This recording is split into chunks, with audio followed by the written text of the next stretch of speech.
Primeiro, boa tarde, bom dia. Boa tarde para quem já almoçou, bom dia para quem ainda vai depois. É muito bom ter essa sala cheia, é um prazer recebê-los aqui em mais uma atividade do Projeto Saiba Mais. Para aqueles que não me conhecem, né, muitos aqui já me conhecem, meu nome é Adriane, eu que mando os e-mails para a divulgação, sabe? Por e-mail, do SAI sou eu, sou responsável. E hoje a gente tem mais uma atividade do Projeto Saiba Mais para compor ali a nossa agenda do semestre. Fico muito contente em ter os alunos da disciplina, da nossa disciplina eletiva, também participando dessa atividade. Tá bom? Só vou dar alguns informes gerais, porque aí depois eu passo a palavra para a professora e aí fica mais difícil. Então, vocês vão receber amanhã um questionário online para vocês avaliarem, né, tanto o uso das informações dessa atividade, bem como indicarem novas temáticas que vocês queiram que a gente busque palestrantes para o próximo semestre.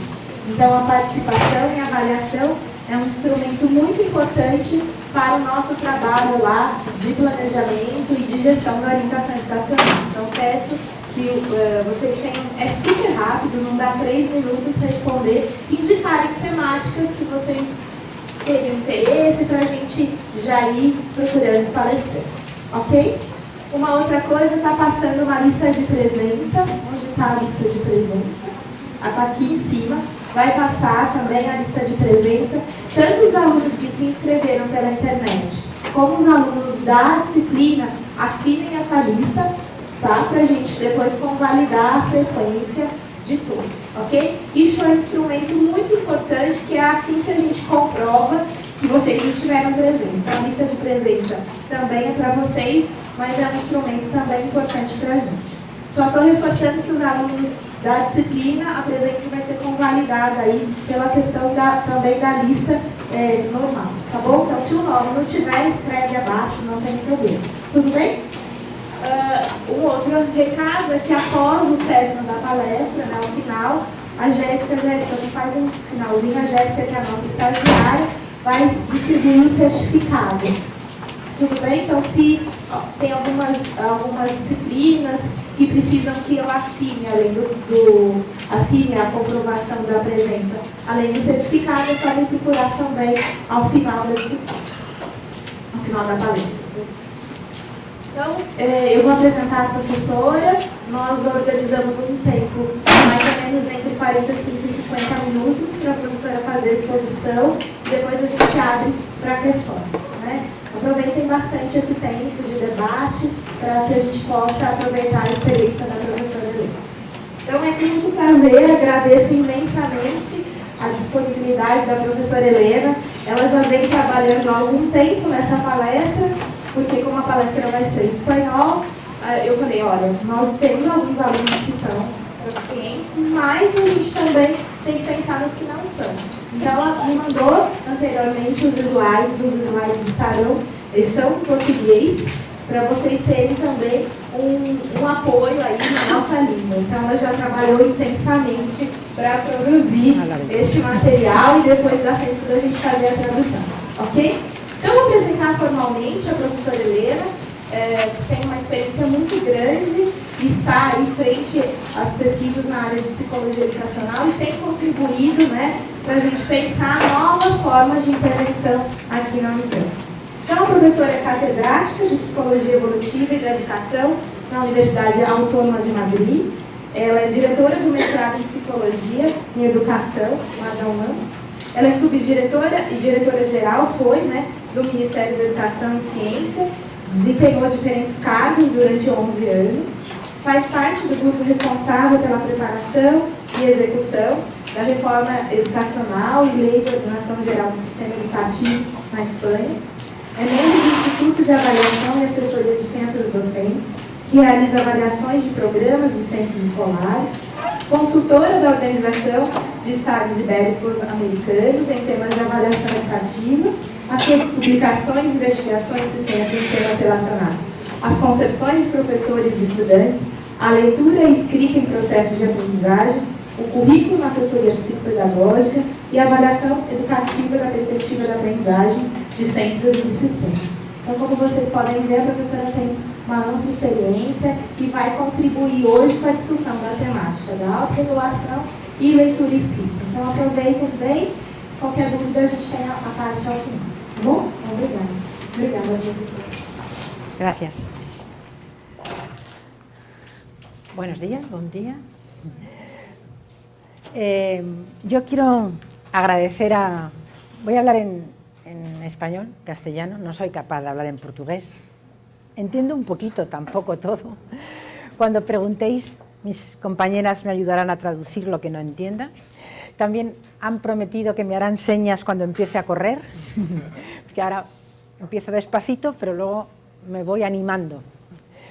Quería agradecer sinceramente, no por pura retórica, a la universidad, a la Facultad de Educación y especialmente a Soili Polidoro, que sin ella no estaríamos aquí. Y aunque Adrián muy generosamente ha dicho que yo he trabajado mucho en las slides, quien las ha traducido todas ha sido ella. O sea que a quien hay que agradecerle es a ella. Quizá os ayude, mientras yo hable, el poder seguir los textos en portugués. Eso ayuda. El objetivo de este rato que vamos a compartir es que yo pretendo argumentar, a ver si lo hago bien, que determinados usos de la lectura y de la escritura son herramientas de aprendizaje muy potentes, pero que sin embargo leer y escribir no necesariamente garantiza aprender, depende de cómo se haga. Lo que yo quiero es ilustrar qué tipos de lectura y escritura sí tienen mayor capacidad de generar aprendizaje. Esa es la finalidad de la conferencia. Pero para entrar ahí,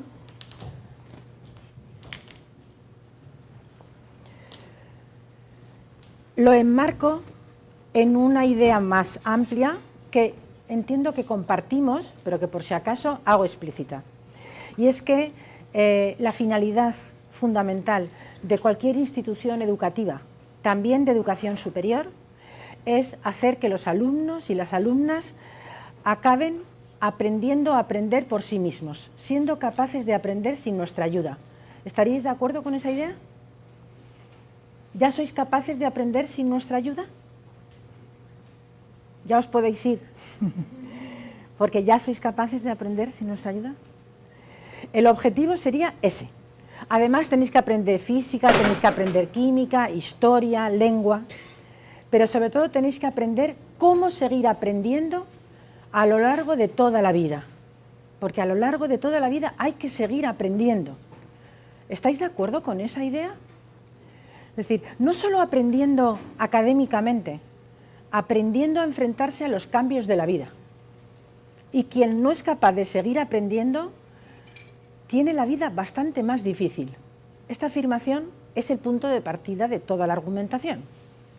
Entonces, es la idea de que aprender a aprender es una competencia esencial y toda institución educativa, también la universidad, tiene que ayudar a aprender a aprender. Ese es el argumento. Siempre lo ha sido. Aprender a aprender siempre ha sido una capacidad fundamental, pero en este momento lo es más porque estamos en un mundo más cambiante, con mayor mudanza, ¿sí? ¿Estaríais de acuerdo en que cambia a más velocidad que antes? Antes también había cambio. El cambio, la mudanza, genera incertidumbre. ¿Incertidumbre? Incerteza. ¿Y eso, a vosotros os gusta la incerteza? ¿O os genera ansiedad? ¿Se entiende lo que estoy planteando? Entonces, los análisis que en este momento, yo creo que la mayor parte de los analistas hacen es, vivimos en un mundo en cambio, tenemos que acostumbrarnos al cambio. El cambio no solo es un problema cognitivo, es un problema emocional. Estar todo el tiempo sin poder predecir es difícil, pero eso es lo que hay que hacer y eso es lo que hay que aprender. ¿Conocéis amigos o amigas que se enfrentan a la incerteza mejor que otros? ¿Y eso tiene algo que ver con los éxitos que tienen en la vida? No sé, pensadlo, porque aquí sí está esa idea detrás. Está la idea que expresa Claxton, que no sé si habéis leído algo de Claxton, pero es una persona que consigue decir cosas interesantes sin aburrir, no es fácil. Y Claxton es una persona muy profunda, pero muy amena en la lectura, muy ágil en la lectura. Es un autor que os gustaría. Y Claxton dice que la primera función de la educación en un mundo incierto debe ser promover entre los jóvenes la competencia de confiar en sí mismos necesarias para enfrentarse a la incertidumbre. En otras palabras, ser buenos aprendices. Y hace sinónimo de ser buen aprendiz el ser capaz de enfrentarse a las incertidumbres. Como todo es completamente discutible, pero es el punto de partida de lo que estamos analizando. Cuando uno habla de aprender a aprender, que tenéis aquí una definición de unos autores finlandeses interesantes, que plantean que es la habilidad y la disposición, esa parte más actitudinal, la disposición para adaptarse a nuevas tareas, que implica un compromiso de pensamiento, o sea que hay un esfuerzo que te exige pensar, una actitud de confianza en las posibilidades, no solo propias, sino en lo que te pueden ofrecer, y una capacidad de autorregulación cognitiva y afectiva, que es la que nosotros tenemos más bajo nuestro control. Nunca la tenemos completamente en nuestro control. ¿Estaríais de acuerdo en que nunca la vida está bajo nuestro control? O sea, las personas que piensan que controlan la vida tienen una patología. No, en serio, que se llama fantasía de control. Pero entre tener fantasía de control y entender que el desarrollo es justamente ir progresivamente controlando tú más tu vida y que la vida te controle menos, es decir, que tú seas capaz de predecir, para eso tienes que entender, y al predecir, entender, tienes mayor posibilidad de dirigir tu vida, nunca la diriges, pero mayor posibilidad, y por tanto que el desarrollo es eso, pasar de la heterorregulación, de que te regulen desde fuera, a la autorregulación, a que tú vayas regulando tus propios procesos. Cuando piensas en eso, estás pensando en la necesidad de controlar cognitiva y afectivamente los procesos de aprendizaje. Cuando hablamos de dimensión cognitiva, de aprender a aprender, estamos diciendo que las personas que saben seguir aprendiendo, no solamente es que aprendan bien, sino que reflexionan sobre el aprendizaje. A ver, esta idea es importante. Una persona puede aprender bien, pero no saber por qué aprende bien. ¿Esto es posible? Entonces, aprender a aprender no es aprender bien. Aprender a aprender es someter el aprendizaje a objeto de reflexión. Pensar sobre cómo aprendo, que es más que aprender bien. Puede haber alguien que de hecho aprende, pero nunca ha identificado por qué lo hace bien o por qué lo hace menos bien. ¿Se entiende la idea? Es una habilidad, por tanto, metacognitiva. No solamente es que yo lo hago, sino que pienso sobre lo que hago. Eso es aprender a aprender. En los que estáis, es que no sé si sois compañeros, si os conocéis, pero pensad en vuestros compañeros. ¿Reconocéis que hay compañeros o compañeras que se conocen a sí mismos como aprendices mejor que otros? Gente que sale de una prueba, de un examen, ¿no? Y dice, me ha salido, y lo clava. Lo clava, lo acierta. Y gente que sale, me ha salido. Y no... Las madres sabemos mucho de eso. No llega un hijo que te dice 4,5. Entonces, y otro, bien, yo creo que bien. Dices, qué miedo. Entonces, hay gente que se conoce mejor o peor como aprendiz. ¿Estaríamos de acuerdo en eso? Cuando a mí me dicen, oye, ¿recuerdas tal cosa? Y tú dices, no es que no la recuerde, es que nunca la he sabido. Eso habla de lo que tú sabes que sabes y lo que no sabes. ¿Entendéis lo que os quiero decir? Hay un conocimiento de tu propio conocimiento, de lo que sabes, de lo que no sabes. Esta idea la he cambiado, yo no pensaba así. El conocimiento como producto. Pero además hay personas que son capaces de regular sus procesos, los procesos de aprendizaje, que planifican, durante el proceso están revisando lo que hacen y al acabar evalúan. ¿Vosotros estudiáis así? O sea, siempre que empezáis una tarea sabéis para qué lo hacéis, ¿no? No. Eso no es o sea, aquí no hay culpas, ¿no? No hay la culpa de quién es, pero en cualquier caso la responsabilidad nunca es vuestra solo. Siempre será de quien os enseña y también vuestra. Pero el caso es que no es evidente que la gente, antes de empezar a hacer, piense para qué hace. Y la verdad es que conviene. Conviene pensar para qué hace. Imaginaros que tenéis un examen y os quedan 2 días. Puede ser estratégico hacer una manera de estudiar más superficial. No es bueno para aprender, pero puede ser la única manera si tu meta es aprobar. ¿Entendéis lo que os estoy diciendo? Hay que planificar, si no, no hay una conducta estratégica. Hay que ser capaces de revisar durante el proceso. Aquí voy a poner un ejemplo que no tiene que ver con estudiar. ¿Podríais estar de acuerdo en que actuar y pensar a la vez es costoso? Consume recursos, actuar y pensar. Pensad un ejemplo. Yo te encuentro por la calle, ¿no? Entonces me saludas y yo en ese momento no me acuerdo bien de quién eres y entonces, sí, ¿no? Y según estoy hablando, estoy pensando, qué metedura de pata. No sé cómo se dice eso, ¿no? Pero como lo estoy pensando a la vez, puedo en algún sentido rectificar. Estoy en acción y en supervisión. ¿Se entiende lo que quiero decir? Hay gente que tiene muy poquito desarrollada esta capacidad. Y cuando se pone en acción, y hasta que no se estrella contra la pared, no se da cuenta de que la acción no iba bien. ¿Entendéis lo que os quiero decir? Pero es que es difícil estar en acción y en supervisión. Es difícil. Sin embargo, eso es lo que supone tener una regulación de los procesos.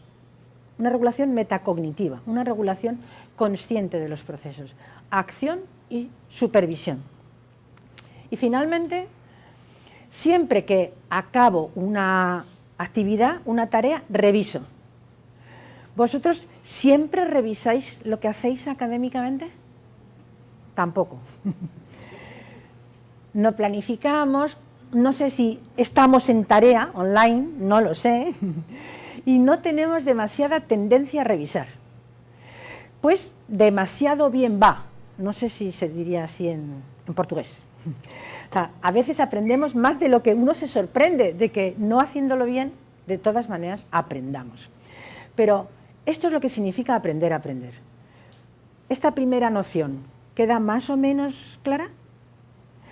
El siguiente argumento es, pues para aprender a aprender, una de las vías más potentes es leer y escribir. Esta es la siguiente afirmación. Bueno, perdón. Aprender a aprender tiene una dimensión afectiva, emocional. A ver, ¿podríais estar de acuerdo en que quien no se siente competente no puede aprender? ¿Hay alguna, no me da tiempo, pero sería muy interesante, ¿hay alguna cosa que creáis que no sois capaces de hacer? ¿Sí? ¿Sí? ¿Y de verdad crees que tienes razón? Porque es posible que no la puedas hacer en este momento, pero que si te pusieras a ella podrías hacerla. ¿O crees que tienes una incapacidad genética? Incapacidad genética no consigo hacer ahora. Claro, no consigues hacerlo ahora. Pero, a ver, ¿entendéis la profundidad de esta pregunta? O sea, es completamente distinto atribuir una incapacidad en un momento determinado a un origen no transformable a atribuirlo a un origen transformable. O sea, no se le puede pedir a alguien que tenga ganas de aprender cuando cree que eso está abocado al fracaso. Es una actividad en la que va a fracasar. ¿Entendéis lo que estoy argumentando? Es decir, enseñar a alguien a aprender supone enseñarle a sentirse competente. Hay gente que vive los aprendizajes como un reto estimulante. y gente que los vive como un anuncio de un fracaso seguro. ¿Eso es así o no? Yo creo que no puedes... O sea, lo importante es que la gente salga de la universidad, en este caso. Hay gente que sale encogida, insegura, y gente que sale esponjada. Eso tiene que ver con cómo me percibo como aprendiz. ¿Se puede enseñar a sentirse esponjado? Es que si no, no sé qué hacemos aquí. Es decir, a la gente hay que enseñarla. ¿Y cómo se la enseña? Haciendo que tenga experiencias de éxito. Y para que tenga experiencias de éxito hay que ajustarle el nivel de aprendizaje al nivel que en ese momento puede. No bajar los niveles, sino seguir una pauta de aprendizaje ajustada a sus aprendizajes. ¿Se entiende lo que estoy diciendo? Si no, no es posible sentirse competente. Y si uno no se siente competente, yo, por ejemplo, no es que yo soy torpe físicamente, no voy a intentar esquiar. ¿Esquiar? Bueno, pero es que eso es un círculo vicioso. Como creo que no soy competente, no esquío, si me caigo, atribuyo, ¿ves? Soy torpe. Otro se cae y dice, ¡ay, qué divertido! Vamos a probar otra vez. No tiene nada que ver la actitud. ¿Me explico? Entonces, lo que tenéis que pensar es si se puede construir esa actitud. O hay gente pesimista, que son las explicaciones. La gente es esencialmente. No se ha construido, sino que es. Si tú piensas que la gente es, en educación hay poquito que hacer. Lo que hay que hacer es seleccionar a los buenos y dejar a los otros. ¿No? Si la gente es, pues no tenemos nada que hacer. Sí, más cerca. Esta discusión es fundamental. Cuando tú ves en un parque a niños y a niñas jugando, te das cuenta de que la gente no es. Pero claro, suben a un tobogán, un columpio, ¿sí? Se caen. Tú puedes decir, ¡ay, qué torponcita eres, corazón! Con mucho cariño, porque a ti lo que te importa es que es lista, buena gente. O puedes decirle, ¿no te has dado cuenta de que estaba mojado? Agárrate mejor. Y son dos explicaciones completamente distintas. La gente se va construyendo. ¿Me explico? ¿Me explico más o menos de qué va? Vale. La lectura y la escritura nos pueden ayudar a ser aprendices a lo largo de la vida, que construyen un conocimiento que permite entender el mundo, no solo actuar sobre el mundo. Esta idea es muy importante. Vosotros tenéis un conocimiento que os permite solucionar problemas, actuar sobre el mundo, y ese conocimiento es muy valioso. Pero puede que no sepáis por qué sabéis solucionar eso. No sé si entendéis lo que os quiero decir. Lo solucionáis, pero si tuvierais que explicar la teoría, la razón que está detrás, podríais no poder explicarlo. A lo largo del día solucionáis muchas cosas que no entendéis. Esta afirmación, ¿la podéis compartir? Entonces, cuando hablamos de función epistémica, estamos hablando de construir un conocimiento que explica el mundo, no un conocimiento que te sirve para actuar sobre el mundo. Y eso es completamente distinto. La universidad no está para enseñaros cosas para solucionar el mundo. Está para enseñaros cosas para entender el mundo que os permitirán explicarlo y solucionarlo. Pero la meta no es solucionarlo, es entenderlo. No sé si entender lo que quiero decir. Eso es función epistémica. Entonces, uno puede adquirir información y no entender el mundo. Esto es función epistémica. Entonces, cuando queremos entender el mundo, que podemos no querer entenderlo, pero entonces mejor no ir a la universidad. Hacemos otras cosas que tienen muchísimo sentido humano, pero no la de estar todo el día pensando sobre por qué las cosas son como son. Si queremos entender el mundo, podemos pensar que parte de ese conocimiento se construye a través del lenguaje.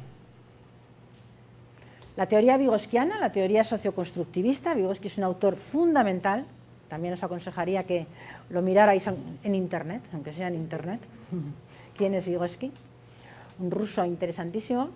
Decía que para entender el mundo, para construir pensamiento, hay que hablar. Hay que utilizar el lenguaje. Veamos ejemplos.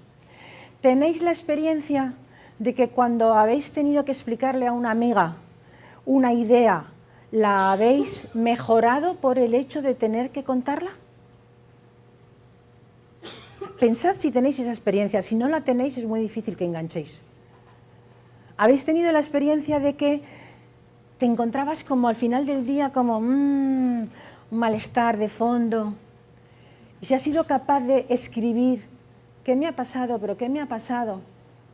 Y has ido tomando conciencia de lo que te ha pasado. ¿Se ha construido pensamiento? ¿Se entiende lo que estoy diciendo?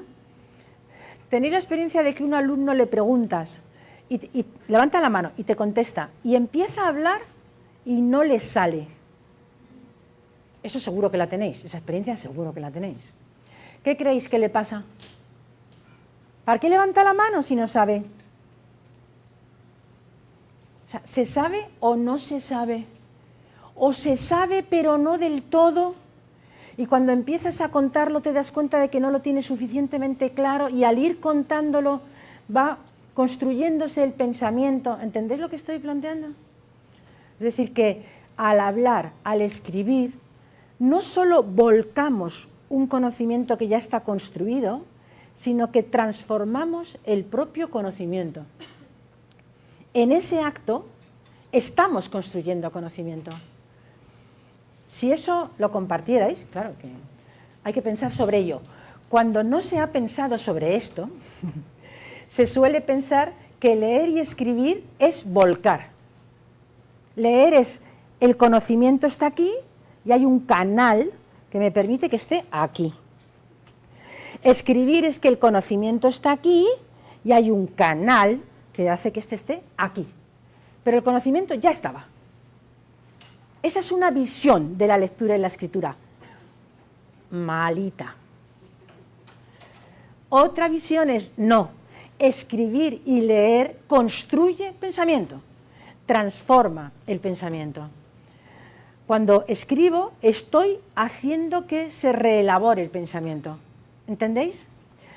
Último ejemplo. ¿Alguna vez habéis hablado en alto en una habitación donde no hay nadie? Es decir, sin función comunicativa, porque no hay nadie. Se te rompe el ordenador y dices, pero cachis en la mar, en castellano, pero si está enchufado, pero si le acabo de poner, pero si la... ¿Me explico? Ese lenguaje, ¿qué función tiene? No le estás hablando a nadie, no quieres comunicarle a nadie. Ese lenguaje es un lenguaje que hace que pienses mejor. Y a veces piensas, claro. ¿Entendéis lo que os estoy diciendo? Claro. Regula tu acción, organiza tu acción. Para eso sirve el pensamiento, para eso sirve el lenguaje. Esa es la hipótesis, yo creo que muy contrastada, os podría citar muchísimos estudios, que pone de manifiesto que pensar sobre el mundo se hace a través de simbolizar el mundo.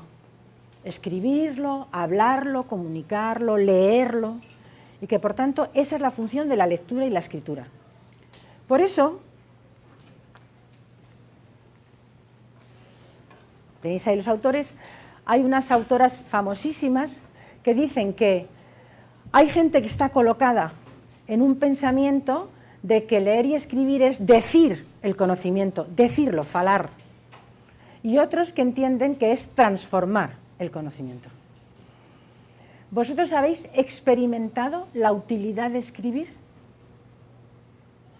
Es que si no la habéis experimentado, tenéis que empezar a experimentarla.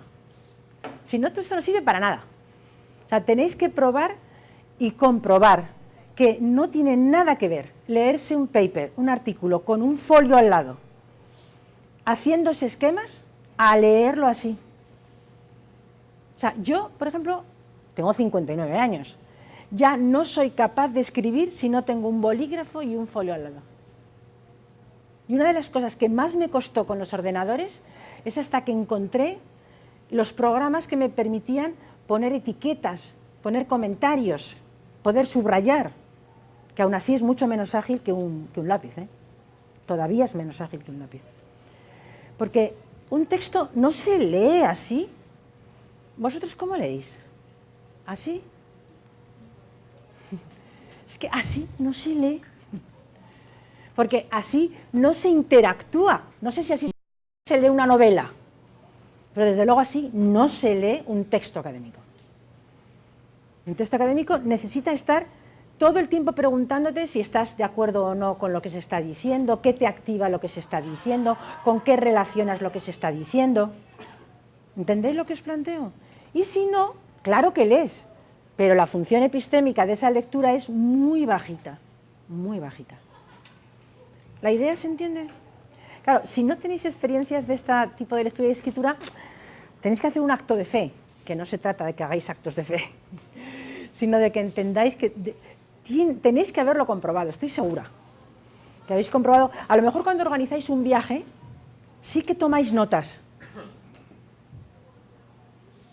Entonces ahí veis la utilidad de recordar cosas y de tomar notas. Sin embargo, los actos académicos están asociados a una pasividad, a una lectura lineal sin recursividad ninguna, que tiene que ver con la meta de lo que entendéis que estáis haciendo. Leo, escribo un resumencito, una idea.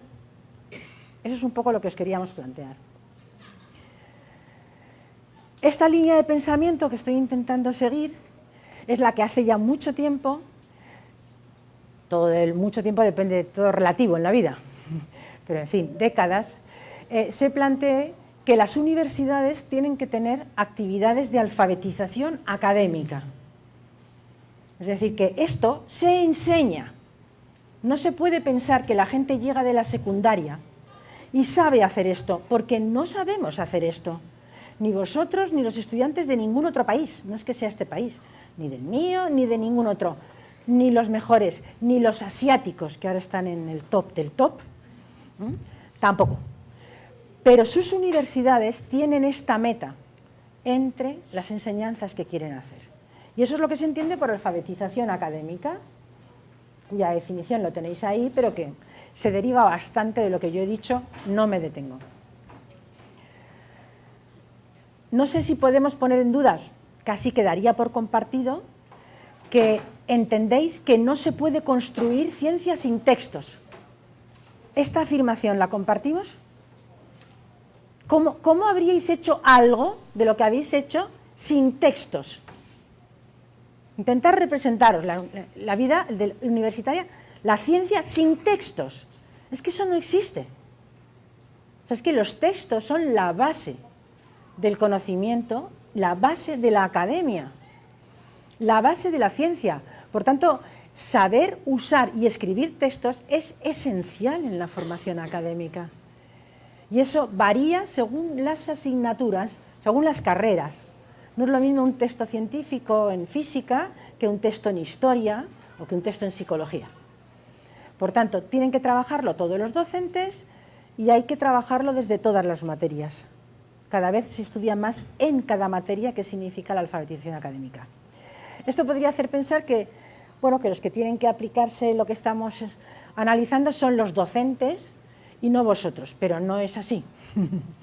Los docentes se lo tienen que aplicar, nos lo tenemos que aplicar, pero vosotros sería bueno que empezarais a pensar si podéis revisar cómo leéis y cómo escribís, porque también tiene mucho que ver con vuestra actitud ante el sentido de esa tarea. ¿Qué entendéis que es leer y escribir? La siguiente afirmación sería: leer y escribir conjuntamente para aprender es diferente a leer o escribir.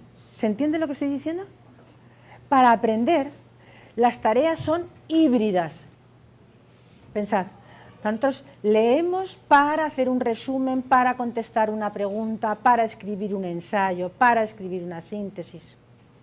Normalmente, para aprender es una tarea híbrida de lectura y escritura, no lectura y escritura. Y eso lo hace mucho más potente, porque cuando alguien está leyendo, sabiendo que va a tener que escribir, lee de una manera distinta a cuando lee y no tiene que escribir. ¿Entendéis lo que os quiero decir? Leer y escribir para aprender. Tareas híbridas, en las que la misma persona va cambiando de papel del lector, que interpreta el texto, a escritor, que dice algo sobre el texto que ha leído, con sus propios conocimientos, y va alternando, relee para ver si su opinión está fundamentada, mezcla las dos tareas y son mucho más potentes. Eso tiene una consecuencia, por ejemplo, se debe pedir a los estudiantes que escriban algo cuando se les manda lecturas. Claro, vosotros diréis, pues no faltaba más que te hagan caso y ahora nos hagan trabajar más. Pero es así. Si uno no tiene una necesidad de escribir algo, lee de otra manera. Luego ya uno incorpora ese estilo, puedes quitar la demanda, pero al principio hay que pedir la demanda para que la gente vaya leyendo y escribiendo de una determinada manera. Intentar sacar el máximo partido epistémico de la lectura y la escritura implica situarse en una posición epistemológica perspectivista. Esto quiere decir que hay que superar la tendencia al realismo que tenemos. ¿Qué significa el realismo? Que nosotros, los humanos, tendemos a pensar que lo que conocemos existe y es verdad. Bueno, es que es lo normal. Yo lo veo, luego ahí está, ¿no? Yo la veo y ya está.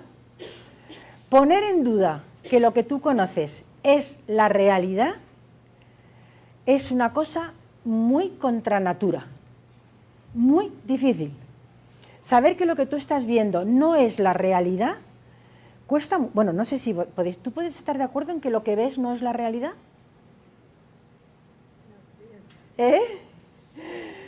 Pues convendría que lo pensarais. O sea, nosotros, por ejemplo, hay longitudes de onda que no podemos ni ver ni escuchar. ¿Estáis de acuerdo con eso? Luego, lo que no es la realidad, es la realidad que nuestras estructuras de conocimiento nos permiten ver. Cuando yo releo un libro 5 años después y me parece otro libro, ¿el libro ha cambiado? Es que el libro no es el libro. Es que esta afirmación, ya está bien que os cueste, porque es mi argumento. Mi argumento es que los humanos somos realistas, pero toda la epistemología pone de manifiesto que no se puede construir conocimiento si uno no es consciente de que el conocimiento es una construcción. Y en este momento la física cuántica es la mejor que tenemos, pero no es la realidad. Y habrá otra explicación. ¿Se entiende lo que estoy diciendo? No se debe salir de la universidad, no se puede salir de la universidad siendo realista. O sea, construir ciencia es saber que lo que estamos aprendiendo es valiosísimo, pero no es la verdad. Es una perspectiva. ¿Estáis dispuestos a hacer eso? Sí, a lo mejor vuestros profesores tampoco, no lo sé. Porque estaría bueno que yo diga eso y ahora diga, porque esta es la verdad. Entonces yo no sé si esta es la verdad. Lo que sí sé es que esta es la teoría de las que yo conozco que mejor cuenta da del mundo. Y hasta que llegue otra que llegará y dará cuenta mejor, esta es la que mejor me ayuda a entender el mundo. Pero yo ya sé que es una teoría. Yo ya sé que no es la realidad. No sé si entendéis lo que os quiero decir. No se puede uno apropiar del conocimiento, construir el conocimiento. No lo construye igual si tiene una actitud realista. Si tiene una actitud realista, lo que intenta es entender lo que cree que está ahí, no pensar con el pretexto de lo que está ahí. No decir, bueno, pero ¿esto lo ha escrito quién? Decidme una cosa, ¿cuántas veces miráis quién es el autor de los textos que leéis? ¿Sabéis si está vivo o muerto? ¿Si es hombre o mujer? O sea, ¿en qué año vivió? ¿Qué pasaba a su alrededor cuando escribió esto? Si es más conservador o más... ¿Vosotros creéis que podéis entender algo sin contextualizar un texto? Un texto científico, un texto que es un producto cultural, que no es la verdad. O sea, iba a decir que no es la Biblia, es que la Biblia es un texto construido. O sea, no es la verdad. No sé si me explico. La Reforma luterana tuvo la enorme importancia de hacer ver que los textos no es que se pudiera, es que solo son interpretables. Es lo único que son, interpretables. No son verdad. Pero para eso hace falta que alguien sea capaz de ser perspectivista, y esto es muy difícil. Yo he dicho, no podéis salir de la universidad siendo realistas. Y lo digo de verdad, tanto como digo, nos moriremos realistas. Porque el realismo es una parte que está en nuestra natura, pero podemos someterlo culturalmente y ser conscientes de que debemos pensar que cabe la opinión de que tu perspectiva y la mía son dos perspectivas. Y luego un día estás muy enfadada y te sale decir, ¡ah, no! Porque te sale una parte... ¿Se entiende lo que estoy planteando? Si no está esto detrás, uno se aproxima a la lectura y a la escritura de manera muy realista, pero se puede aprender a ser perspectivista. Y una de las maneras es precisamente enfrentar a las personas con tareas de escritura que exijan, de lectura y escritura, que exijan confrontar perspectivas. No leer un solo texto de un autor, sino varios textos, varias posiciones, y acostumbrarse en la universidad a confrontar. La gente tiende a ser muy extrema al principio. La gente más sabia no es gente que todo le da igual, es gente que pondera, sopesa, contraargumenta. Eso es ser científico desde esta perspectiva. Y eso es lo que hay que hacer desde esta perspectiva. Por eso hay investigación, para que veáis que esto no es especulación, no es que sea la verdad, pero no es especulación. Hay mucha investigación que pone de manifiesto que la calidad de la escritura está correlacionada con las creencias epistemológicas del escritor. La gente más realista escribe textos de peor calidad. ¿Se entiende lo que estoy diciendo? Entonces, bueno, algo debe haber ahí. Todo esto es el discurso. Pero, ¿qué pasa en las universidades? Estos datos son de España. No tienen por qué ver nada con vosotros. Pero bueno, se encuentran bastantes afinidades con otros países. ¿Qué es lo que suele pasar? Primero, que en la universidad se escribe poco. Esta afirmación, ¿la podríais compartir? Claro, poco, ¿qué significa poco? Tendríamos que poner un baremo. Pero en general se escribe poco. Se lee más, se escribe poco. Además, que las tareas que se piden son de baja intensidad, de baja complejidad. Hace un resumen de bajo nivel de complejidad. Que las tareas híbridas, leer y escribir para, son de baja dificultad. Se suele usar una única fuente. ¿Leéis muy a menudo de distintas fuentes que tengáis que sintetizar? ¿Distintos libros, distintas fuentes? Pues esa es una tarea que debe pedirse a menudo. No resúmenes de un texto, sino integración de varios textos en uno. Esa tarea es de más alto nivel. Normalmente, en España, los estudiantes lo que hacen fundamentalmente es coger apuntes, anotaciones, todo el día. Muchos de ellos ni siquiera los reelaboran en su casa. Hay gente que estudia con los apuntes de otros, a lo mejor algunos de vosotros. ¿Qué es un diagnóstico? O sea, que ni siquiera han pasado por tu filtro, o sea, son los apuntes de otro. Nunca se han contrastado con un texto distinto. Y básicamente esas son las fuentes de información y las tareas que se piden. Tareas complejas serían ensayos, síntesis o trabajos monográficos, ¿no? Son de otro nivel. Se pueden hacer completamente repetitivos esos trabajos también, pero en principio tienen una demanda más ambiciosa. Entonces, vosotros tenéis que ser conscientes, o me gustaría que fuerais conscientes de que en cómo os enfrentáis a la lectura y la escritura para aprender influye el conocimiento que tenéis sobre el tema, el conocimiento previo. Uno no lee y escribe igual sobre un ámbito en el que se siente experto que sobre un ámbito nuevo. Eso, las estrategias que debe utilizar son diferentes. Las creencias epistemológicas en el sentido de si creéis que leer y escribir, pues es eso, yo lo que tengo que hacer es poner... A ver, hay profesores, yo creo que pocos, que pueden llegar a decirte en un examen, es que no me lo has dicho con mis palabras. Este es el ejemplo paradigmático de alguien realista. O sea, que considera que precisamente el problema es que no lo has dicho, no que has reelaborado, sino que no lo has dicho idéntico. Claro, pero eso también lo podéis hacer vosotros, ¿eh? Los profes podemos ser malos, pero hay muchos estudiantes que cuando estás dando clase te dicen, esa última palabra, pero puedes repetir, no sé si me explico. O sea, les pones las transparencias y entonces, a pesar de eso, ellos copian. Es que te lo he puesto para que discutamos, no copies ya más. No copia.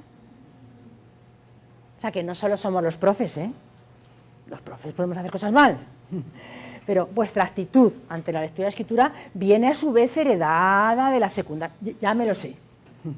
Pero en algún momento habrá que cambiar, o no, vosotros veréis. No me detengo, pero si a alguien le apetece, como tiene luego las referencias, ahí hay unos estudios muy bonitos sobre los estilos. O sea, yo estoy diciendo esto y digo vosotros, como si fuerais iguales. Y entre vosotros habrá enormes diferencias. Y eso está estudiado, hay perfiles. Perfiles que los copistas, los que son como amanuenses, ¿no? Cuanta más fidelidad, más copian. A gente que solo hace esquemas, gente que representa gráficamente, hay muchos estilos. Gente que escribe, como dice ahí, sumergiéndose, ¿no? Como un... Soy incapaz de pronunciarlo. Mergullador. Es decir, que bucea en profundidad. Otra gente que escribe ideas, luego las liga. Es decir, que hay estilos, pero uno tiene que conocerse y saber que no hay una única forma de escribir. Lo que sí es que tiene que regular, como ahora veremos, las fases. Bueno, este último a mí me hace gracia, el de Caos, que piensa que le va a venir la inspiración. No, hoy no es buen día, mañana lo haré. No es buen día. Es que hoy no estoy inspirado. Si es que esa base de escribir y reescribir, como uno se inspira. O sea, vuelve al texto, relee, reescribe, va entendiendo. Un día puede estar uno menos cansado, más lúcido, eso también es verdad. Pero esto de las musas, no sé para García Márquez, pero para los demás, la inspiración no puede ser la base de un trabajo académico, esto es un trabajo académico. No estás escribiendo una novela. A su vez hay fases distintas de lectura y escritura. Una lectura de exploración, que tiene que ver con la búsqueda de fuentes, qué es lo relevante, qué debo leer, pues si ya hay una revisión de esto, ¿para qué voy a leerme a todos los autores? Primero leo una revisión, una lectura exploratoria, que por tanto da lugar a una escritura específica, una lectura de elaboración y una lectura de comunicación. Por ejemplo, yo puedo no preocuparme de la forma mientras estoy pensando. Y hay gente que se aturulla porque según está escribiendo está ya preocupada de cómo escribe. Cuando esa es una fase tercera y mientras está pensando, la forma es para ti. No sé si me explico. Entonces hay que saber en qué fase de escritura y de lectura te encuentras. Y todo el tiempo deberíamos recordar esa idea de la autorregulación.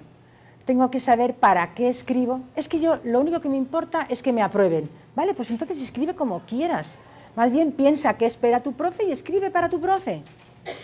Ahora, si quieres aprender, es otro tema. O sea, por eso el punto de partida era el que era. Es legítimo decir, esta asignatura no me interesa nada y lo que quiero es pasar, pues entonces escribe para eso.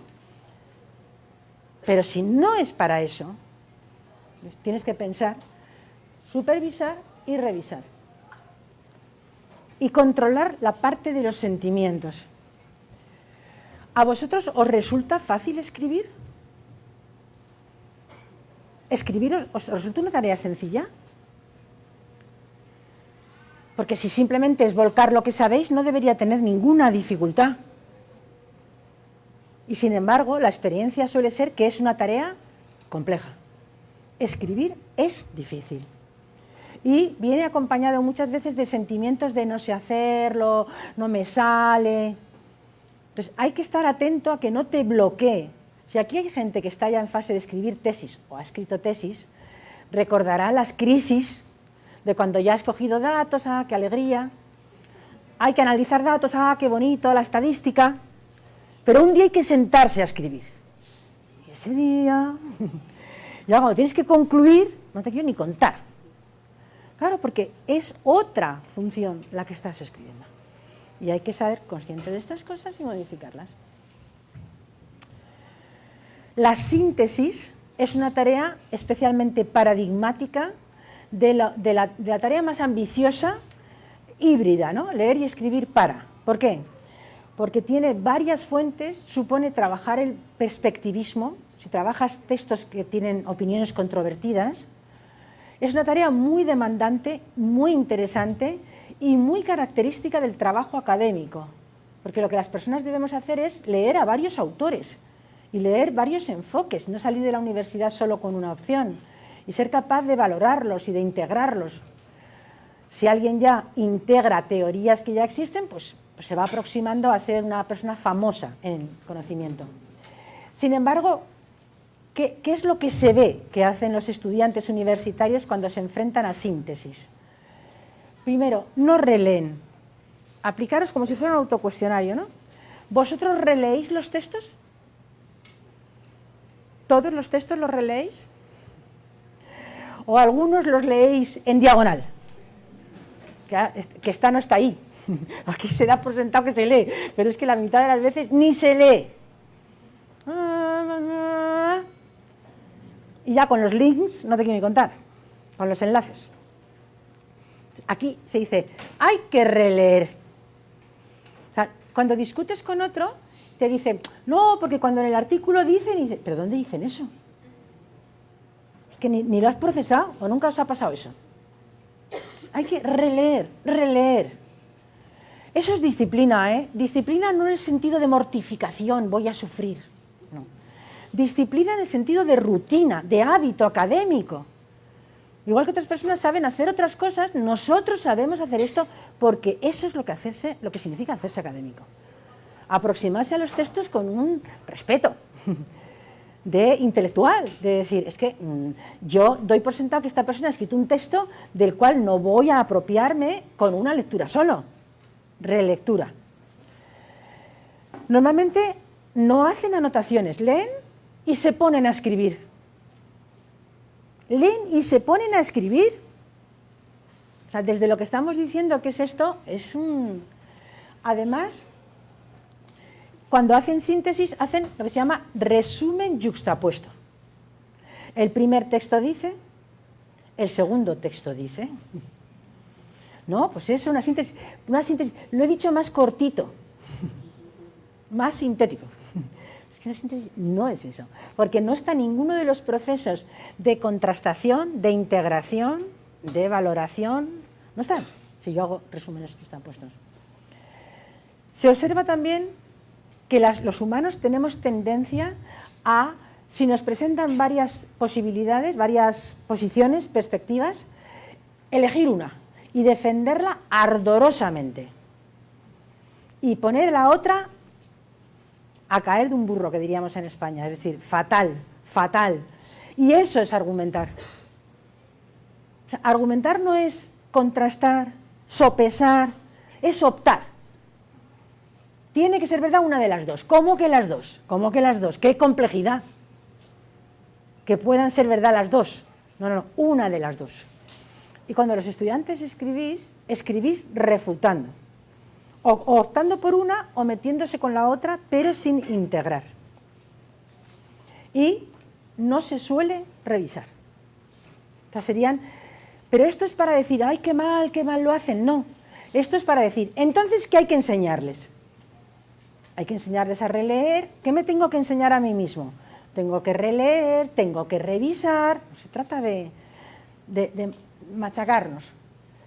Y simplemente para acabar, lo que os enseñaba es cómo se están haciendo muchos materiales, de verdad. Ya no es un problema de materiales, que puede usar la propia persona para disciplinarse a cómo enfrentarse a esta tarea, hasta que en un momento determinado lo sabe ya tanto que ya no necesita el papel, pero lo ha aprendido con una ayuda, una guía, ¿no? Una orientación, un protocolo, un procedimiento de funcionamiento. Entonces, por ejemplo, en este caso, como veis, primero se le hace identificar el tema, pero aquí ¿de qué están hablando? ¿Cuántas posiciones hay? ¿Cuáles son los argumentos de cada posición? Identifícalos. Relaciónalos. Este de esta posición contraargumenta el de la otra posición. Este contraargumenta, ¿se entiende? Eso que ilustro con la síntesis está hecho para muchos tipos de texto, que te van pautando. Por ejemplo, nadie debería empezar a escribir sin preguntarse ¿qué sabe la persona que va a leer este texto? ¿Puedo dar por sentado que ya sabe esto? No se lo cuento. ¿Puede no saberlo? Se lo cuento. ¿Le interesa? ¿Tengo que despertar su interés? Escribo de esta manera. ¿Entendéis lo que os quiero decir? Y eso te lo puede pautar una guía. ¿Has pensado en qué sabe la persona? ¿Qué quieres transmitirle? Y vas aprendiendo a escribir de esta manera. Se mantiene la guía y al cabo de un tiempo desaparece la guía. ¿Por qué? Porque desaparecen las preguntas, no porque te las haces a ti mismo. Porque ya cada vez que te sientas ante un texto, tienes automatizado preguntarte estas cosas, y eso es haberte hecho experto.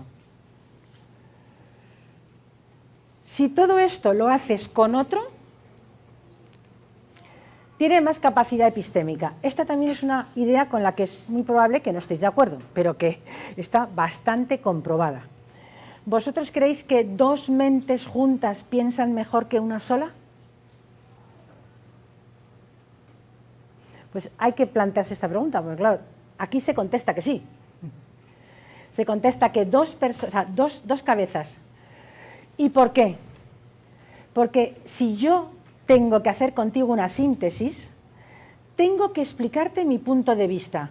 Si estoy sola, no se me ocurre explicarme mi punto de vista. ¿Entendéis lo que os quiero decir? A veces sí, hay gente que se lo explica escribiendo. Es que mi posición no es la de este autor, pero eso es lo que hay que aprender. Y se aprende más cuando alguien desde fuera te obliga a hacerlo. Tienes que defender tu posición, tienes que aprender a argumentar, tienes que regular tu propia conducta y la del otro. Entonces, la escritura colaborativa, en síntesis, la escritura colaborativa es un recurso epistémico muy potente. Exige esfuerzo y a veces no te llevas bien con la persona, todo eso hay que tenerlo en cuenta. Y el otro es un vago y te retrasa, o sea, todo eso está ahí, ¿eh? Pero hay que darse cuenta de que desde el punto de vista de la escritura, tener que explicitar el pensamiento ayuda a todo el argumento que estamos diciendo. Por tanto, se podrían deducir muy sintéticamente algunas ideas que no sé si he tenido la habilidad o no de exponerlas, que aquí estarían sintetizadas, que sería: leer y escribir en el contexto académico cambia el papel del estudiante. Ya no se trata de leer para apropiarse de la información, apropiarse de los conceptos del texto, sino para pensar y analizar a partir de los textos. Los textos son pretexto, en el sentido más fuerte, para pensar. Hay que sentirse capaz de hacerlo. Y hay que verle sentido. Decís, bueno, este rollo nos han contado hoy, pero yo voy a seguir leyendo y escribiendo como toda la vida. Pues tampoco creáis que yo soy tan tonta que puedo creer que por hablar 3/4 de hora las concepciones de la gente van a cambiar. Ni las prácticas van a cambiar. Como mucho, a alguien algo le quedará en la cabeza, y si le queda algo, a lo mejor se apunta a algo que a lo mejor en su día tenga alguna repercusión. Esto no puede valer para otra cosa. porque hablar no cambia a la gente. Pero si creéis que podría llegar a merecer la pena hacer este esfuerzo porque os va a ser valioso, y además creéis que podéis, no pensáis, no, es que a mí se me da mal, es que a mí leer, no, es que yo a mí no escribir, porque si creéis eso, no lo vais a hacer, incluso si creyerais que hay otros lo van a aprovechar bien. Significa revisar las creencias sobre lo que creéis que es leer y escribir. Seguís pensando que es volcar, hacerlo deprisa, la forma, la ortografía. Escribir y leer de forma autorregulada. Utilizar las guías como la que hemos visto, que hay por ahí. Utilizar software de trabajo colaborativo. Un Google Doc os puede permitir trabajar con otros y no hace falta ya pensar que necesitáis. Si queréis, podéis hacerlo con bastante facilidad. Si vuestros profes quieren, lo pueden plantear. Y prestar atención a los elementos emocionales. No os creáis que esto es un problema estrictamente cognitivo. La diferencia entre cognición y emoción, por otra parte, es un dualismo falso.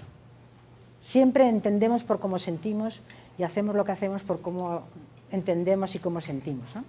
Pero es fundamental tenerlo en cuenta. Aquí tenéis todas las referencias a las que yo he hecho y nada más. Muchas gracias.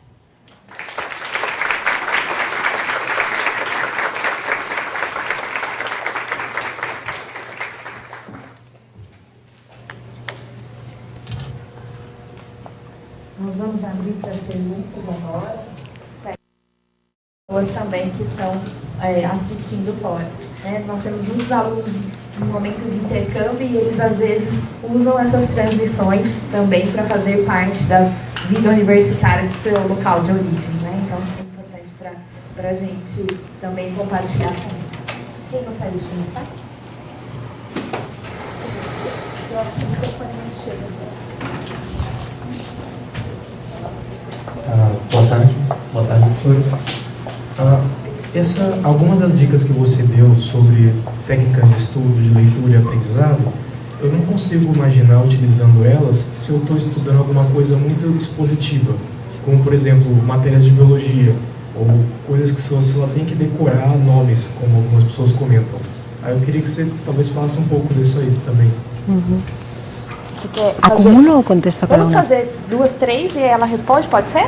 Eu acho que mais fácil. Outras? Se a gente tiver outras perguntas, né?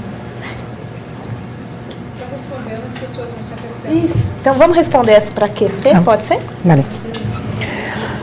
Yo creo que las cosas que se exponen simplemente no generan cambio. Pero digo esto como de cualquier otro aprendizaje, ¿eh? Es decir, que yo creo que hay que cambiar las cogniciones de las personas, pero ese cambio se produce porque haces cosas sobre el mundo, reflexionas sobre lo que estás haciendo y piensas por qué hacerlo de una manera o de otra produce distintos cambios. Y en ese proceso te acompañan. Alguien te va haciendo ver cosas, te va haciendo pensar sobre cosas. Entonces, exponer al principio determinadas cosas puede motivarte, puede darte una primera imagen, pero cambios profundos en la forma de enfrentarse yo creo que no se producen.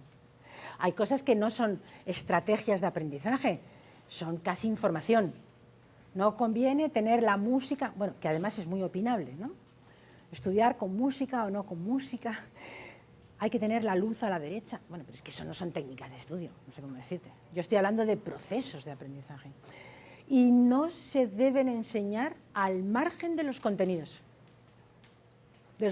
disciplinares, porque se aprenden en la acción de aprender. Entonces, luego no los generalizas, aprendes cosas abstractas y no es lo mismo leer, por ejemplo, un texto de física tiene una estructura textual, suele hacer explícito, pero no te explica la física cuántica, ¿no? En cambio, en historia, la gente se sitúa en una posición, en un paradigma, y tiene que decirte dónde se sitúa. No sé, y tú, si escribes un artículo de física o un artículo de historia, no podrás escribir igual. En física hay una relación causa-efecto entre variables, y en historia hay una relación por definición multicausal colocada. Entonces, hay que enseñarlo en la acción, en la acción. No quiero decir que no se vuelva a hacer nada de técnicas de estudio, creo que seamos conscientes en cada momento de lo que podemos llegar a conseguir con cada cosa que hacemos.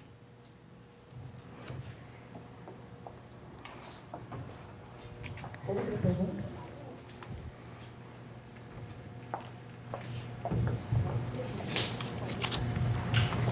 Boa tarde. Buenas tardes. A minha dúvida é em relação naquele processo autorregulado de leitura e escrita, antes da revisão, porque a revisão foi colocada como uma única etapa. Mas se nós fazemos a revisão imediatamente após, o resultado é um. Se nós fazemos no dia seguinte, o resultado é outro. Completamente. O cérebro, enquanto nós dormimos, a minha dúvida é se ele apenas descansa e dessa forma você está mais fresco no dia seguinte, ou se o cérebro continua processando o conhecimento enquanto nós dormimos. Claro, claro. A ver, la neurociencia dice que el cerebro sigue procesando y que el descanso reorganiza sinapsis que hacen que sea mucho más fructífero, que aparezcan. Pero eso supone planificación. Supone que tú sabes que un texto no lo vas a poder escribir de una sola vez, sino que es mejor si te dejas, si vuelves, si te dejas, si vuelves. Ahora, si no vas a poder volver, por lo menos no lo entregues según lo escribes. Es que hay personas, yo no sé aquí, hay gente que no relee los emails. No sé si vosotros los releéis. Es un gran error no releer los emails. Quiero decir, los emails son textos, y cuando uno ve lo que ha puesto, cuando escribe enfadado y lo manda, ahí queda. Entonces, uno debe llevar este extremo de la revisión incluso a ese nivel. Todo texto se revisa. Ahora, mucho mejor si puedes no escribir de una tirada, no escribir de una sola vez. Y el online, la supervisión online es revisión. No es la revisión final de un texto, pero es una revisión de planificación, de parcial. En resumen, leer y escribir es releer y reescribir. Sin recursividad, esto es poco epistémico.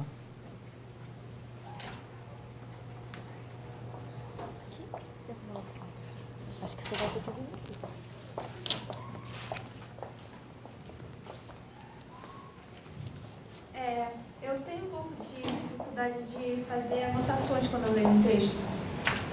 Tem alguma forma de eu, uma dica, forma de eu começar a fazer Sí. isso? A ver, no estoy segura de haberlo entendido bien. Texto, ler um texto. ¿Que cómo anotar? Como anotar. ¿Cómo anotar? A ver, yo creo que más que cómo, lo que debes plantearte es para qué. Es decir, ¿qué es lo que quieres anotar? ¿Que la idea te parece importante? ¿Que no estás de acuerdo? Entonces, ¿Tú utilizas el sistema de revisión de Word? Sí.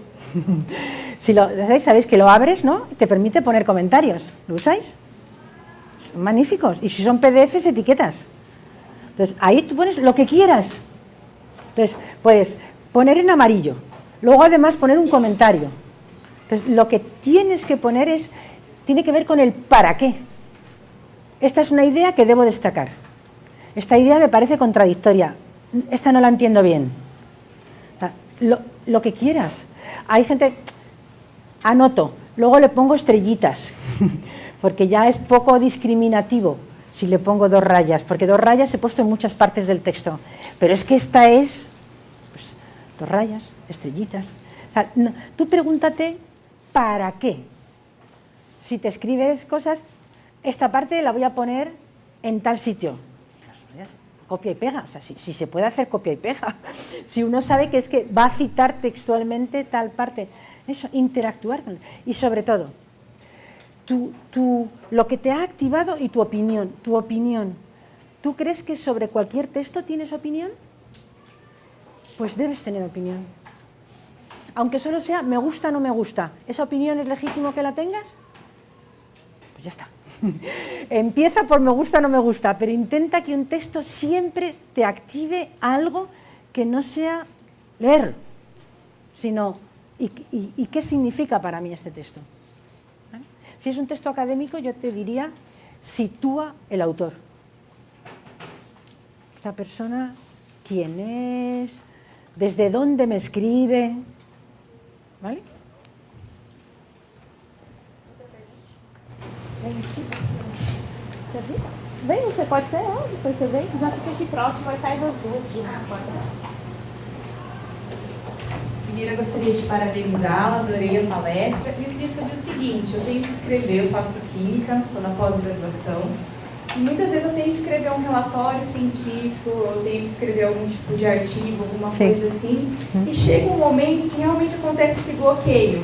Ou então, quando eu estou revisando, eu falo, nossa, eu usei tantas vezes o mesmo verbo, tantas vezes. Eu queria saber se tem alguma dica, se falta alguma leitura, talvez abrir os horizontes, né? Porque eu tenho que ler química, porque eu tenho que ter argumentos em química. Sí. Mas talvez ler outras áreas para ter outras palavras, né? Vale.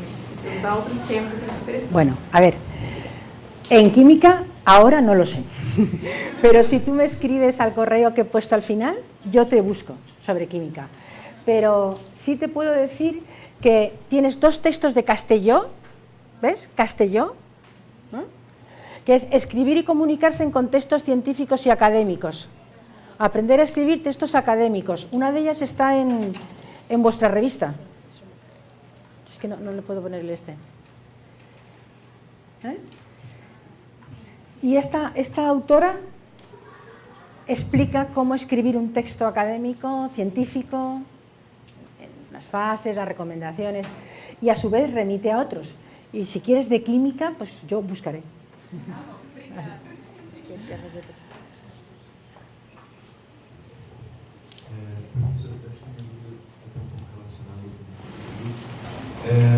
Quando eu estou fazendo uma revisão de uma coisa que eu li ou algo assim, você disse que se eu fizer um trabalho colaborativo ou me perguntar sobre o texto, isso me ajuda a entender ele melhor, ou sobre a pesquisa, né?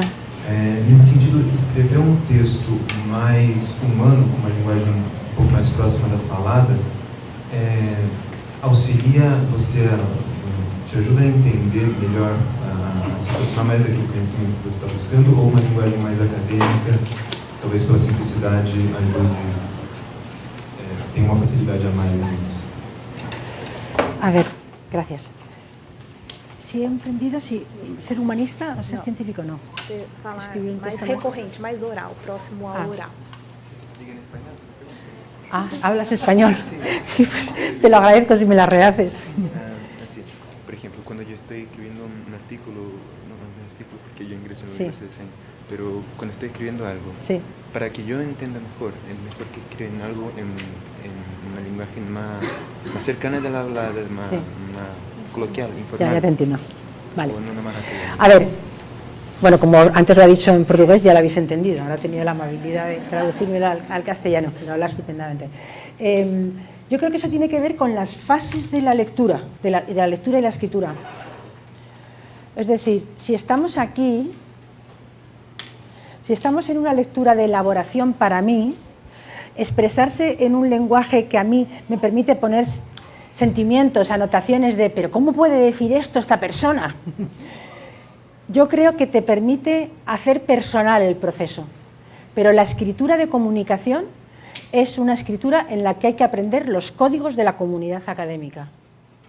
Y entonces tiene una reescritura para que lo pueda leer teniendo en cuenta quién lo va a leer. Desde si lo vas a mandar a una revista que te admite 8.000 palabras o si es un ensayo, o si va a leerlo primero tu compañero. Pero sí que creo que escribir personalmente, con compromiso de uno mismo, ayuda a ser epistémico en la fase intermedia.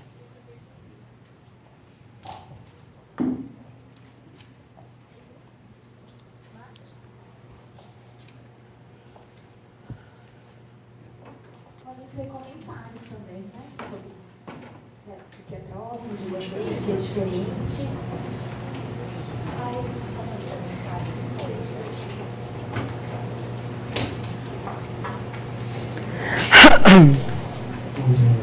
recentemente eu li um livro sobre um assunto semelhante a esse.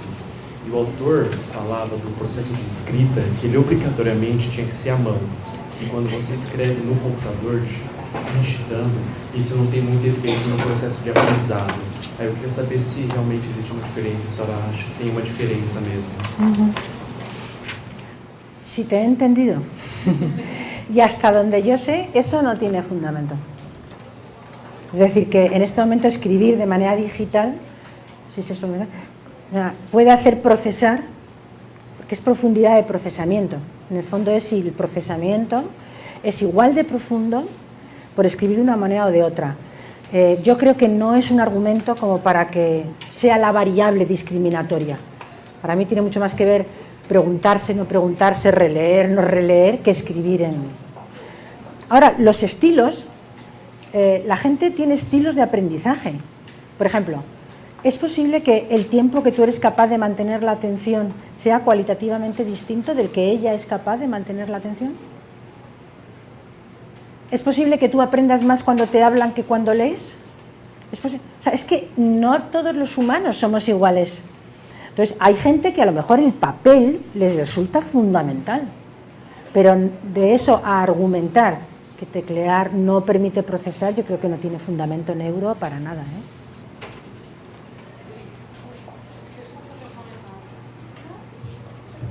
Cuidado. Acho que não chega. Para quem não conhece, eu vou apresentar a professora Ana Aragão, que é da Faculdade de Educação, que também dá aula de Psicologia Educacional.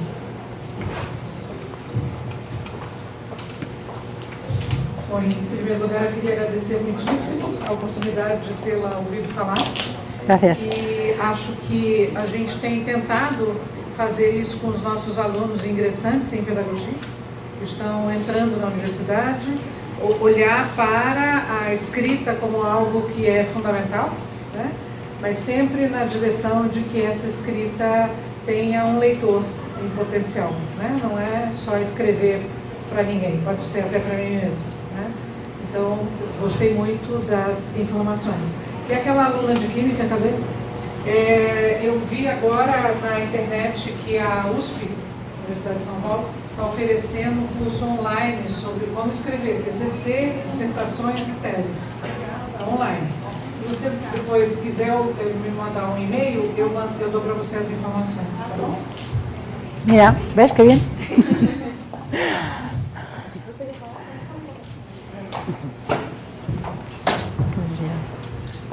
Eu só queria fazer um comentário a respeito de um bloqueio que eu encontro comumente com quem escreve, que é, no momento da elaboração, se preocupar demais com a gramática.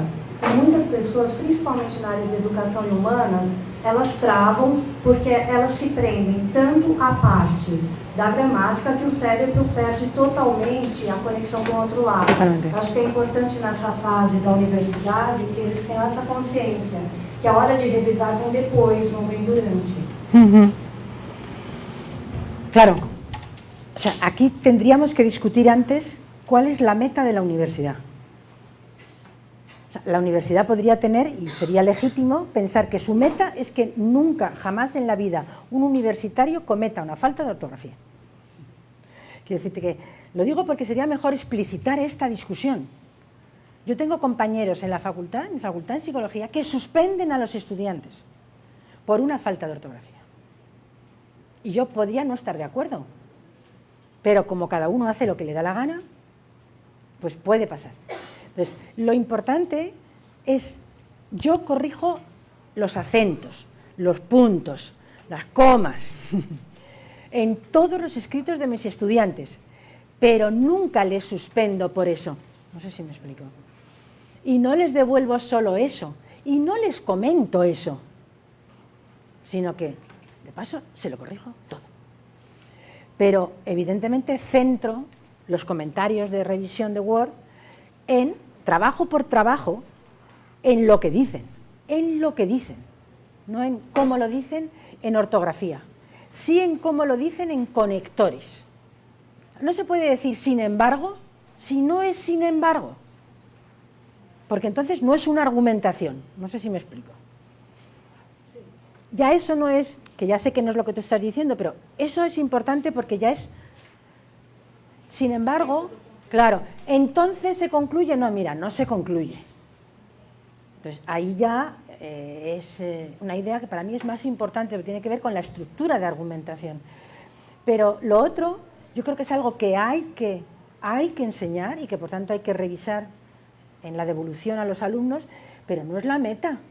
Y desde luego cuando uno está escribiendo, yo pretendía decir eso, cuando no tiene que estar con la cabeza en eso, tiene que estar con la cabeza en la idea que está escribiendo, en lo que está experimentando. Y luego, cuando está en fase de comunicación, entonces sí.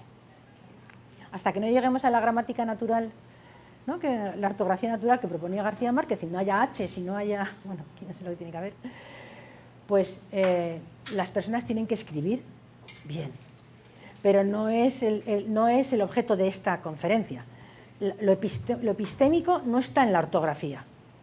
Lo epistémico está en la reelaboración del pensamiento, ¿no? ¿Más preguntas?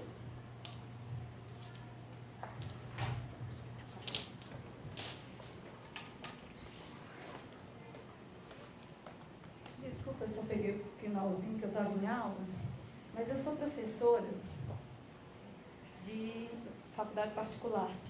Uhum. E eu trabalho com alunos de comunicação, trabalho TCC, e eles têm uma dificuldade, assim, além de toda a dificuldade da escrita já advinda do ensino médio, eles têm uma dificuldade muito grande na revisão, porque não entendem que o texto não está acabado, né, não está pronto. E aí eu gostaria, foi falado isso, né, que a revisão é necessária e tal, e aí eu gostaria de saber, assim, existe algum processo para essa revisão que faça o aluno ter essa compreensão dessa necessidade? ¿Cómo se aprende cualquier paso de un proceso? O sea, primero te lo tienen que exigir desde fuera. Es decir, que te devuelven un texto, tú lo devuelves, que lo revisen, tú lo devuelves, y eso se va automatizando. Cuando se hacen rúbricas decís, rúbricas, estarían estos pasos como tú vas tiqueando. Lo he mirado, lo he mirado, he mirado. Entonces, pero tienes que devolverles el texto a los alumnos. O sea, si pides textos y no revisas textos, y eso es un trabajo enorme para los docentes. Entonces, ahí tenemos un problemón. Una manera relativamente de paliarlo es que otro compañero lea el texto. ¿Vosotros creéis que la persona que revisa el texto de un compañero aprende? Claro, si no, se tiene la sensación de que le estás explotando, de que le estás usando para. Pero hay que saber que revisar el texto de otra persona te hace pensar muchísimo. Entonces ya no tienes esa mala conciencia, ¿no? Ya puedes decirle, revisa. Digo para que te dé las horas del día te den para hacer esto. Pero si no revisas los textos, los alumnos acaban aprendiendo que qué más da lo que te entregan. Bom saber que estamos no caminho. Bueno, me imagino que sí. Gracias.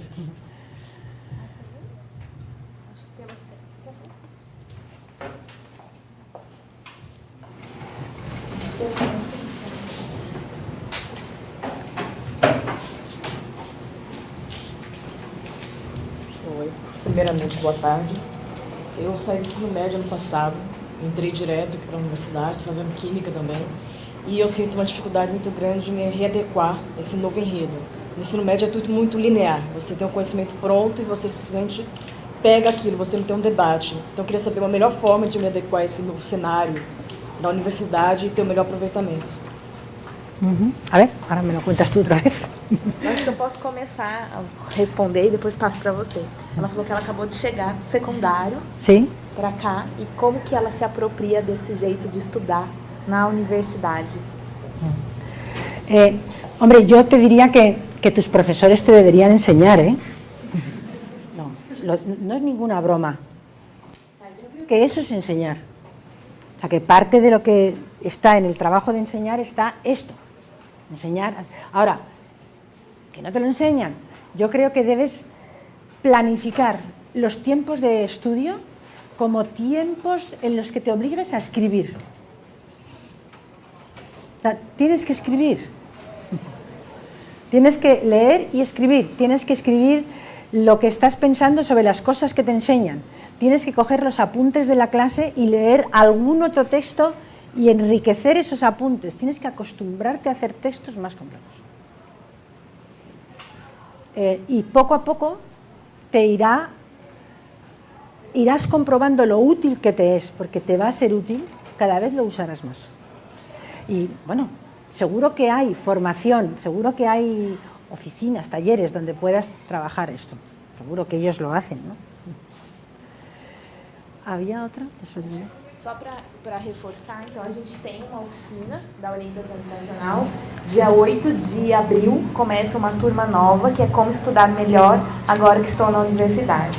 E a gente trabalha temáticas como gestão do tempo, estabelecimentos de objetivos, melhores técnicas para fazer as anotações de aulas, como uma nova ferramenta para vocês aprenderem. Então, acho que sugiro aí, qualquer dúvida me manda um e-mail e a gente vai conversando, tá bom? Acho que vamos fazer a última pergunta, mais alguém tem para a gente fazer um bloco? Pode fazer as duas e a gente encerra? Pode ser. No llega.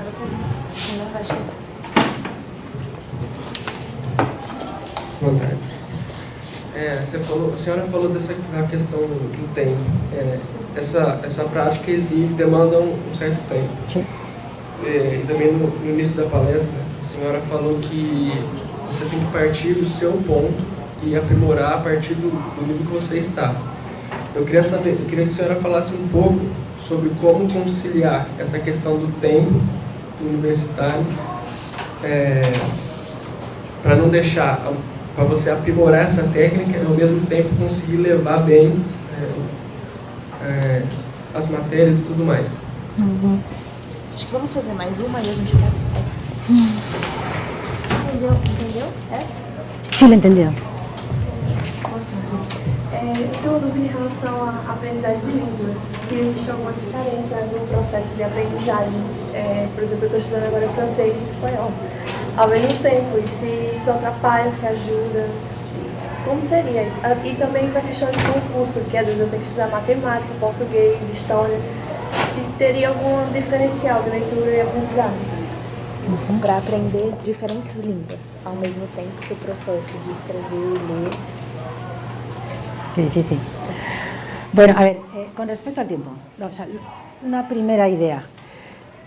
La gráfica que nos saldría de esto es una gráfica en la que tú empleas tiempo, parece que no subes y se dispara. Es decir, que luego has aprendido a hacer algo que luego te lleva mucho menos tiempo y te hace mucho más eficaz. O sea, que hay que asumir que estás utilizando tiempo para aprender y que eso consume tiempo. Por tanto, la respuesta de la segunda parte sería, tiene que estar planificado en el horario universitario. Quiero decir que yo propongo que esto lo hagan las asignaturas. Las asignaturas tienen que valorar cuánto tiempo lleva hacer un ensayo, cuánto tiempo lleva hacer un trabajo monográfico. No como algo a más, sino en las asignaturas. Entonces, eso sería parte de lo que tú estás haciendo en las tareas y al principio te consumirá más tiempo. Y hay que aceptarlo. Se tarda más, pero es una herramienta que luego dispara el aprendizaje. Y no tengo ni idea. O sea, me suena que debe ser muy complejo.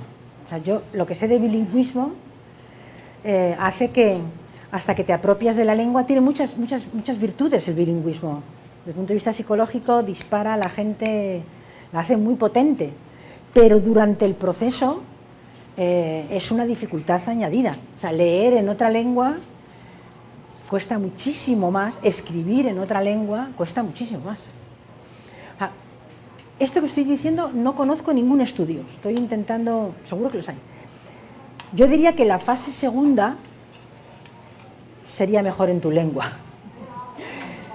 De generar pensamiento, luego tienes que transmitirlo para no añadir a lo que es pensar la dificultad de escribir en otra, de código, mientras que luego tienes que escribir en la otra lengua, claro. Al tener que hacerlo seguro que repiensas, Una vez más no será una traducción automática, te hará volver a pensar, pero por lo menos en la fase de ideación, de elaboración, ¿cómo se llama? De elaboración, de textualización, yo probablemente es mejor hacerlo en la lengua propia, pero habría que buscar estudios, no lo sé. Acho que pela questão do tempo, a gente tem o tempo da transmissão também, quem está acompanhando, e da SAP, já vai começar a chegar gente aqui, né? Tem aula de cálculo, depois de cabotagem aqui, tá? Então, eu queria primeiro agradecer a presença de todos, espero que todos tenham aproveitado muito bem esse tempo. A professora gentilmente concedeu que a gente possa enviar para vocês os slides, então nós faremos isso amanhã, nós enviamos para o e-mail de vocês uma cópia dos slides. E este vídeo estará disponível, se vocês quiserem indicar para algum colega, esse vídeo estará disponível daqui 15 dias na página do SAI, na área da orientação educacional. Tá Solo quiero decir una cosita. Por si os sirve, os diré que en España nadie habría preguntado nada. Así que sois unos estudiantes maravillosos. Queria agradecer muito.